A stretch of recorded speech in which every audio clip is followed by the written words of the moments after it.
In this video, we're going to talk about who the winners and the losers are of the pandemic, and especially how it is affecting the workforce and team members, and who is suffering the most under the pressure, who is buckling under the pressure, who is dropping out of the workforce, and what that means for the talent pool and your talent pipeline.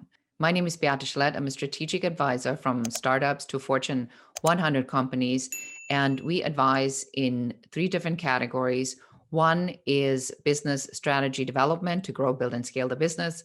The second is career and leadership development. So you have people who can actually lead the company. And the third one is workplace unification, especially important right now because we see so much unrest in companies and so many civil issues that need to be addressed.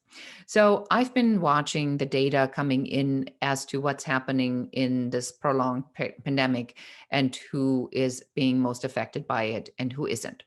Who is most affected by it, without a doubt, are women.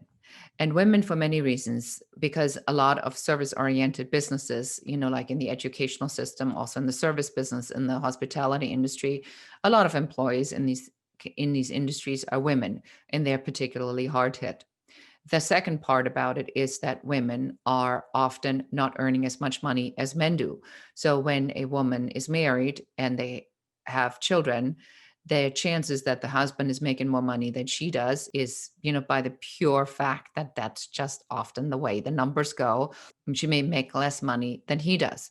And how that plays out then is if she now has to have a full-time job and the primary caregiving is on her, let's say for a parent or an elderly parent or an elderly household member, and the child education is also on her. Now, remember, kids in many places cannot go to school.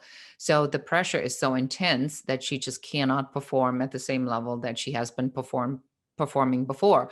And a lot of organizations have not dropped or adjusted their output or productivity requirements for their employees, even though these are certainly not circumstances at normal, and disruptions in regular life at home when your kids are running around is obviously a completely different way to work than if you were going to be at the office. Now you say, well, we can go back in the typical conversation about men and women that we so often have on this channel, but I don't want to go there.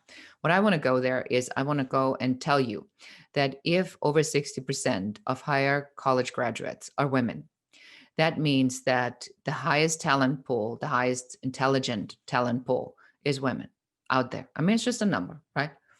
And so if out of that talent pool that has the highest numbers of graduates, more people are dropping off and falling off your talent pipeline, then you are not having access to the best talent. It's just as easy as that. Sure, everybody can do the job, but we're talking about innovation, we're talking about creativity, we're talking about driving your business forward, we're talking about massive changes that have been going on in the business right now. And it doesn't matter what size business you are, but if you haven't changed, pivoted, or shifted with something, you're doing something wrong, unless you're, of course, in the health industry. And then even then you had to do some shifting and pivoting. So what it means to you is I really am urging you to pay a lot of attention to your teams and ask some of these questions very upfront and very clearly. It's like, you need to know what's going on, because unless you've created a safe space and a safe environment where they can actually express their fears, they're not going to tell you the truth because they're afraid that they're going to lose their job, and they need their jobs right now.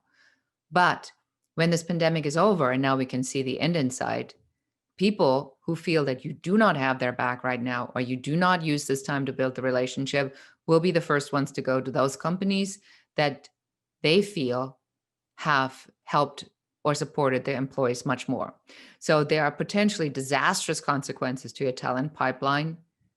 And the companies that do best are companies that are really making their people front, center, and middle the biggest issue and the most important issue they need to be dealing with. If you need help with workplace unification or figuring out how to put some of these programs into place, please contact us. My name is Beate Schlett. I'm the growth architect. Thank you so much for watching.